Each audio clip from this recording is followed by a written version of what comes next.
அப்போ தனுஷை பார்த்தோன்னே இங்கே ரஜினி சாருக்கு ஷாக்கு. என்னது இது? அப்புறம் ஐஸ்வர்யா லவ் பண்ணுறேன் அப்படின்ற ஒரு மேட்ரு போகுது.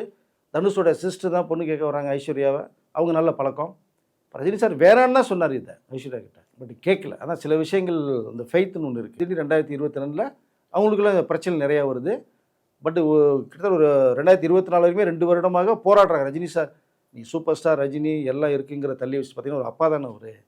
பட் பொண்ணுடைய லைஃப் இப்படி ஸ்பாயில் ஆகும்போது எவ்வளோ சேர்த்துக்கு முயற்சி பண்ணுறாங்க. தனுஷ் அப்பா அம்மா பேசுகிறாங்க. 2 பேருமே கேட்கல. தனுஷ் சுத்தமாக கேட்கல. பிடிவாதமாக 2020 2024 வரைக்கும் பிடிவாதமாக 2 வருஷம் ஓட்டுறாங்க. 2024 அவர் முடியாத டைவர்ஸ் வாங்கிட்டு போயிட்டார். இப்போ அவர் ஜாலியாக சுற்றிட்டு இருக்காரு தனுஷ். எல்லாம் இருக்குது. அவன் நிம்மதி இல்லாமல் இருக்கார். இதுதான் வாழ்க்கை. நீங்கள் பசங்க 2 பசங்க இருக்காங்க. லிங்க யாத்திரை நாங்கள் ஹீரோவை பண்ண போகிறாங்க. நல்ல பேக்ரவுண்ட் ஃபேமிலி. ரஜினி சார் ஃபேமிலிலாம் சாதாரணமாக உங்களுக்கு உலகம் பூரா தெரியுங்க. அப்படிப்பட்ட லைஃப்பை வந்து இந்த தனுஷ்க்கு எடுத்துகிட்டு இருக்காரு. இன்றைக்கி சின்ன வயசு ஓடுறீங்க. இன்னொரு அப்படியே 15 வருஷங்கள் திரும்பி பார்த்தீங்கன்னா உங்கள் லைஃப் 0 ஆகி நிற்கும். அப்போ என்ன பண்ணுவீங்க? இதே உங்கள் பசங்க 2 பேர் இருக்காங்க. அவர் இந்த நல்ல வழி கொண்டு போகிறதான ஒரு விஷயம். 2 பசங்களும் இப்போ வந்து அவங்க தாத்தா ரஜினி சார்ட்டையும் அம்மாக்கிட்டையும் இருக்கிறதுனால கரெக்ட் பொசிஷனில் ட்ராவல் ஆகுறாங்க.